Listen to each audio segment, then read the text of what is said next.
एक दिन मुझे किसी ने कहा था कि रेसलिंग फेक होती है, तो मैंने भी कह दिया ठीक है हाँ फेक होती है। पर जिस दिन WWE देखते हुए चुपचाप स्क्रीन के सामने बैठ जाते हो, आंखें भर आती है और दिल के अंदर कुछ फील होता है, उस दिन आप समझ जाते हो रेसलिंग फेक नहीं होती, इमोशंस रियल होते हैं। आज हम बात करेंगे उन कहानियों की, उस मोमेंट्स की जब WWE ने हमें एंटरटेन नहीं किया, हमें रुला दिया। ये वीडियो उन फैंस के लिए है जो सिर्फ चीयर करने के लिए नहीं आते थे, जो दिल से इन्वेस्ट करते थे WWE में। तो पहला मैच है हमारा शॉन माइकल वर्सेस अंडरटेकर का। ये मैच सिर्फ रेसलमेनिया का मेन इवेंट नहीं था, ये एक दोस्ती, इज्जत और अलविदा की कहानी थी। Shawn Michaels, heartbreak kids, एक ऐसा बंदा जो रिंग में जिंदा रहता था। अंडरटेकर, एक ऐसा नाम जो टाइम से भी बड़ा था, जो डेड मैन था।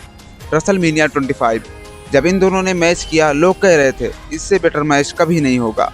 पर फिर WWE ने कहा एक और बार हो जाए, और साथ ही में एक स्टिपुलेशन भी ऐड कर दी कि अगर शॉन माइकल्स हारा तो उसका कैरियर खत्म, और अंडरटेकर हार गया तो स्ट्रीक खत्म। इस एक लाइन ने पूरी स्टोरी को एकदम से खतरनाक बना दिया। फिर जब रेसलमेनिया में इनका सेकंड मैच होता है, कैरियर वर्सेस स्ट्रीक, उसमें इनके काफ़ी सारे मोमेंट्स रहे। हर किकआउट पे क्राउड का रिएक्शन ये नहीं हो सकता, ऐसा था। हर टूम स्टोन के बाद शॉन माइकल्स का फिर से उठना, ये इस बात को प्रूव कर रहा था कि शॉन इसे तो नहीं हार सकता, जब तक जान है लड़ेंगे सनम। फिर आया वो पल, शॉन माइकल्स खड़ा था, अंडरटेकर उसके सामने था। शॉन ने अंडरटेकर को देखा, आंखों में आंसू थे, और एंड में एक लास्ट टूम स्टोन। रेफरी 3 काउंट करता है और फैंस की तरफ से कोई चीयर नहीं, कोई बूज नहीं, सिर्फ साइलेंस और आंखों में आंसू। क्योंकि फैंस जानते थे ये सिर्फ एक मैच नहीं था, ये एक लेजेंड के रेसलिंग करियर का एंड था। दूसरा मैच हमारा अंडरटेकर स्ट्रीक एंड 21-1। आज के फैंस को शायद समझ ना आए, पर स्ट्रीक सिर्फ नंबर नहीं था। स्ट्रीक का मतलब था यहाँ कोई नहीं जीत सकता सिवाय अंडरटेकर के। हर साल रेसलमेनिया आता था और एक ही सवाल होता था, इस बार कौन हारेगा। WrestleMania 30, Brock Lesnar. जब ब्रॉक आया, लोगों ने सोचा हाँ स्ट्रॉन्ग है पर स्ट्रीक नहीं तोड़ सकता ये। फिर इनका मैच होता है और मैच तो काफ़ी स्लो था, और एंड में जब ब्रॉक ने F5 मारा, अंडरटेकर ने किक आउट कर दिया।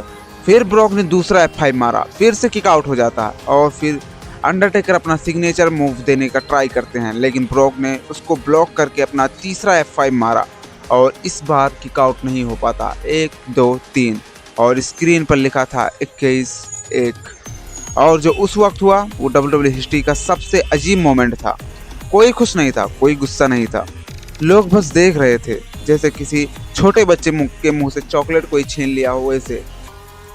और हमारा तीसरा पार्ट मोमेंट है हमारा, जो कि तो तीसरा मैच है मान के चलिए, Daniel Bryan WrestleMania 30, yes moment. Daniel Bryan का स्टोरी तो स्क्रिप्टेड लगता ही नहीं था, क्योंकि वो चूजन वन नहीं था रोमन रेंस और जॉन सीना की तरह। नहीं सॉरी, वो हमेशा जैसा था, छोटा, सिंपल और हर बार सिस्टम के अगेंस्ट। और फिर जब अथॉरिटी ने उसको साइडलाइन किया, फैंस ने भयंकर आवाज़ उठाई, यस यस यस, पूरे एरिना में गूंज रहा था। ये सिर्फ चैंट नहीं था, ये एक प्रोटेस्ट था। और फिर ब्रायन को मौका मिला, उसने रेसलमेनिया में ट्रिपल एच से मैच जीता, और फिर मेन इवेंट में बटिस्टा और रैंडी ओटन के अगेंस्ट मैच लड़ा। और जब ब्रायन ने मैच जीता, फैंस लिटरली रो रहे थे, खुशी के आंसू थे उनकी आंखों में, क्योंकि ये सिर्फ टाइटल नहीं था, ये मैसेज था, कभी कभी सच जीत जाता है। और हमारा चौथा मैच है जो कि है द शील्ड ब्रेकअप। 3 भाई एक चेयर शॉट। द शील्ड जब आया था तो वो 3 अलग अलग लोग नहीं थे, वो एक फैमिली की तरह लग रहे थे। रोमन स्ट्रेंथ था, सेथ रॉलिंस उनका ब्रेन था, और डीन एम्ब्रोज उनका हार्ट। और फिर एक दिन रिंग में खड़े थे शील्ड, और रिंग के बाहर ट्रिपल एच और रैंडी ओटन। और जब ट्रिपल एच ने प्लान भी कहा तो सेथ रॉलिंस ने चेयर शॉट रोमन की पीठ पर मारी। उसके बाद तो उसने डीन और रोमन को पूरी तरह से डिस्ट्रॉय ही कर दिया। और ये मोमेंट इतना पेनफुल क्यों लगा, ये सवाल आज भी लोगों के दिल में खटकता था, तो इसका जवाब मैं देता हूँ। क्योंकि इससे डेंजर मोमेंट बहुत सारे रहे हैं WWE में, लेकिन ये ही इतना खतरनाक मोमेंट कैसे बन गया, क्योंकि फैंस ने शील्ड को ग्रो होते हुए देखा था, उन्होंने उनके स्ट्रगल्स को देखे थे, उनकी यूनिटी देखी थी। और एक सेकंड में जब सब खत्म हो गया तो फैंस शॉक नहीं, वो हर्ट थे। हमारा लास्ट मोमेंट मान के चलिए जो कि है Eddie Guerrero tribute. Eddie Guerrero की डेथ स्क्रिप्टेड नहीं थी, वो रियल थी।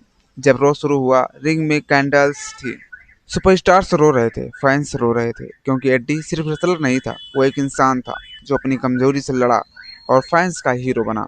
तो यही 5 मोमेंट्स थे जो हार्ट ब्रेकिंग थे। इसमें से एक और ऐड करना चाहता था और स्क्रिप्ट भी लिख चुका था उसका मैं, पर बाद में सोचा 5 ही रहने देते हैं वरना वीडियो ज़्यादा लंबा हो जाएगा, तो 5 ही इसलिए रखा। और वो था Shawn Michael versus Ric Flair का match, I am sorry I love you वाला, जो शॉन माइकल ने बोला था। ये भी काफ़ी हार्ट ब्रेकिंग मैच था। इसका मैं शॉर्ट वीडियो बना दूंगा अगर आप लोग कहोगे, लेकिन इसमें नहीं ऐड करा। और डेली 4 से 5 शॉर्ट वीडियो हमारे चैनल पे आती रहती है। हाँ, इससे ज़्यादा एंड में लाऊंगा। नवंबर दिसंबर में 10-12 शॉर्ट आने लगी इस साल, क्योंकि 1 लाख सब्सक्राइबर करना है इसी साल ना, इसलिए।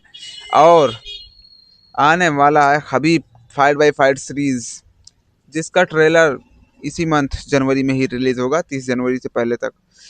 तो भी अगर आप 30 जनवरी के बाद ये वीडियो देख रहे हो तब तक रिलीज हो चुका होगा, आप लोग जाके चेक करिएगा। इसमें 29 एपिसोड रहेंगे और इसका ट्रेलर देखना तो कैसा रहेगा आप लोग बताइएगा। मैं अपने हिसाब से अपना बेस्ट ट्राई करूंगा उसमें।